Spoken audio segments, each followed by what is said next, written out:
Welcome back to Sportsnet Lakers, brought to you by your Toyota dealers. We make it easy. Chris McGee, James Worthy, Robert Ory. We got Allie and Mike Trudell down at the arena. LeBron and the Lakers pick up the win over the Suns. You combo that with a Houston Rockets loss to the Minnesota Timberwolves, and the Lakers have secured first round of the playoffs, home court advantage. They lock up the 4th seed for sure. We're going to take a look at the standings here. They are still a game behind Denver.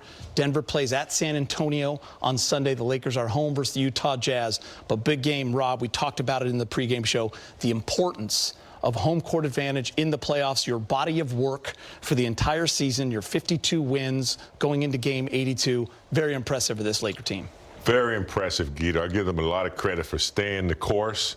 Even though they were without some players, they played hard as a team, as a unit, led by LeBron. I thought the rest of the team, picked up the pieces and were able to get not only the win tonight, but to win the other night, 2 in a row to secure home court advantage. I thought Ayton, he stepped up. Jake LaRavia, Marcus Smart coming back. The role players really did a great job, and Jake LaRavia, Luke Kennard continues to be a major asset for this team. So they have been building that chemistry all along, and it still seems to sustain itself right now. They've beaten two teams to secure the home court advantage. Now they get to see what happens, how they can go forward. And, Rob, you don't know if you're opening up on Saturday or Sunday, but you will have that entire week off. Most likely right now, if it started today, you would be matched up with the Houston Rockets. What does this do to the confidence of this team? Losing your 2 big scorers in Austin Reeves and Luka Doncic. Of course, you still have your superstar in LeBron James. But then to pick up the back-to-back wins, even though everybody's shorthanded right now, including the Lakers, but to get these wins kind of in dominant fashion, and now at least you're opening at home. Well, the Lakers going to play on Sunday, Giddy. We always play on Sunday. But I think one of the things I want to point out first is the fact that when you make a trade for a guy like Luke Kennard, it's kind of hard to get within the mix. I think with these 2 guys being out, that has allowed him to get his rhythm. Now, he's gotten his rhythm along with the other guys, so they kind of understand him. And they're playing very well without the 2 big dogs. But what's more important is they're playing good on defense. Even though they didn't rebound well tonight, they had other games where they talk, and you see them communicating. And with their defensive leader back and Marcus Smart, that's even better. So these next 2 games, his next game, I should say, for Marcus Smart is to get his feet under him and become that floor general in so many other different ways. But I really like the way they're using their hands. Even when Luka was there, he's using their hands to call turnovers, because that's one of the things that we always used to keep track of is tip balls, because tip balls lead to turnovers or something other, like a bad shot or something positive for the defense. So let's start with the defenses. Rob led us right there. James, tonight you hold the Suns to 73 points. That's a season low. Only 35 points in the second half for Phoenix. They were 7 of 40 from 3. The Lakers had 17 steals, 3 blocks. They turned that into 19 fast break points, and they were dialed in on that end of the floor, James. They're connected. Something they have been building for the last month or so. J.J. Redick puts a lot of pressure and demands on that side of the ball, and they have responded. I thought pressure on the ball. When you have guys like Marcus Smart, who puts pressure on the ball, Jake LaRavia, he's a guy that puts, pressure on the ball as well. So you get good perimeter play, and then you have guys like Ayton, who's there to rim protect. They did a pretty good job of, protecting the rim and not giving up. Well, the first half they gave up a lot of offensive rebounds. Second half they corrected that. So defensively, I think they know that's what gets them going. It kind of dictates their offense, Gita. And tonight was a great exception. And, Rob, when you look at LeBron James, and we're going to show you the 3 games that he has played without Luka and AR, those guys go down. You turn the ball over to your 41-year-old in his 23rd season. It doesn't matter if he's in his 3rd season or his 23rd. He is going to prepare the same way, and he's going to play the same style of basketball. This is nothing new to him. He's averaging 28, shooting 60% from the field, 46% from 3, almost 13 assists and 8 rebounds. I think sometimes we forget how good he was when AR was out and he had to do a lot of this similar things. and now we got both those guys out. I mean, he's going to get more touches. And he's such a dynamic scorer. He's such a great passer. He's putting the defense on their heels in so many different ways. You know, I'm not going to say he's the greatest, you know, getting the shot off as a Luka is, but he is just as dangerous. And I think sometimes we look at his age and the number of years he's been in the league and think, oh, he doesn't have it. Oh, he still got it. You know, even at this age, he's still better than 95% of the league.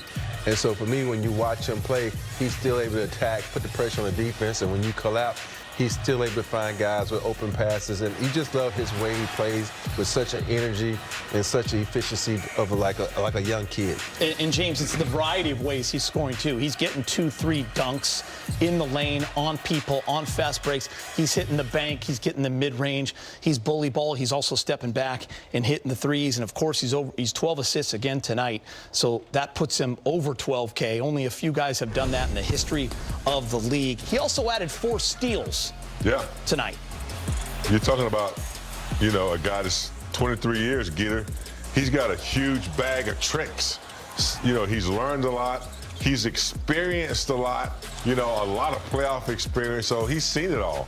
And, you know, he works on his game relentlessly. So he has more experience, more moves, more basketball IQ than anybody on the floor. So when he brings that, he's going to be successful when he's in shape, when he's, you know, not injured.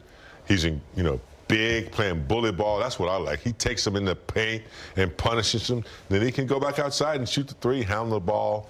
He's doing it all for this team right now. How important is his playoff experience for this team, especially starting that series without the other two? It's very important just for the fact that they need leadership. And sometimes in playoff games, emotions are going to run high. And you got to have a guy who can calm the situation down. You think about all the playoff games, number one of all playoff games, number one all time. And he's been through every situation, like James says. He can get the guys under control, and also he can go in and coach if he needs be. Because he's, like you just said, he's seen every situation. And when you got that extra guy on the floor that sees things and can go to the coach and say, hey, this is what's happening, that's beneficial for the team. And when he's able to tell people what to do, it makes it easy. Because if you don't have to think in this game, it makes this game a whole lot simpler. Also, in addition to that, you know, you have LeBron with the most experience.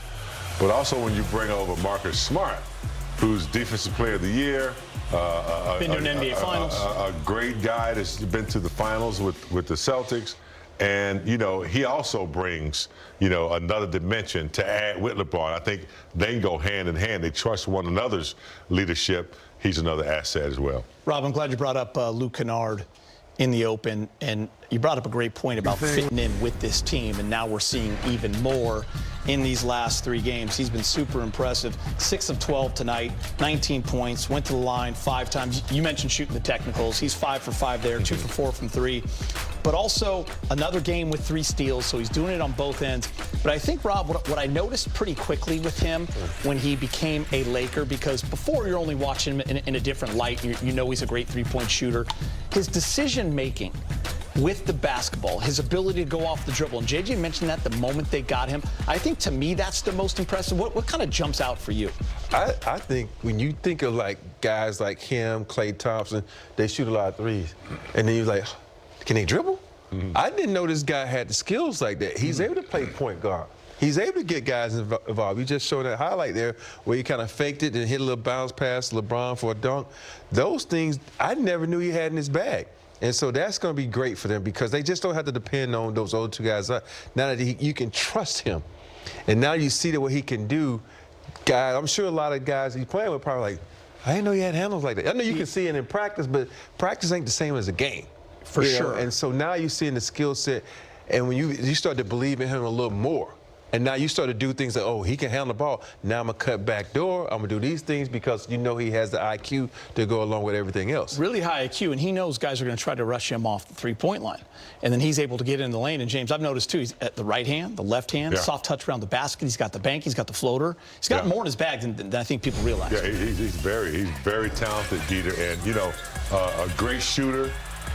You know, and didn't he break LeBron's record in Akron, Ohio for something? Yeah, points. Points? Yeah. So I think he's always been able to put it on the floor. For 10,000 yards. A little bit, but he hadn't had to because he's a spot-up shooter. I think he's a quarterback. Really? Yeah. He's savvy. Well, if he was a quarterback, then, you know, he has some talent. And, yeah, I didn't know he could put it on the floor as well either, but a point guard, he's been playing for the Lakers, and he's thrown lobs, he's made the great decisions on passes, and he's knocked shots down, so he's doing it. Might want to fact check me on that, but I'm almost positive. But you know, it's so crazy that Something how get in my ear. when you get in the NBA, you're so good at one thing, that's who you become. They define you as a three-point shooter. And a lot of guys in the NBA are like, man, you know I can post up. You know I got handles right.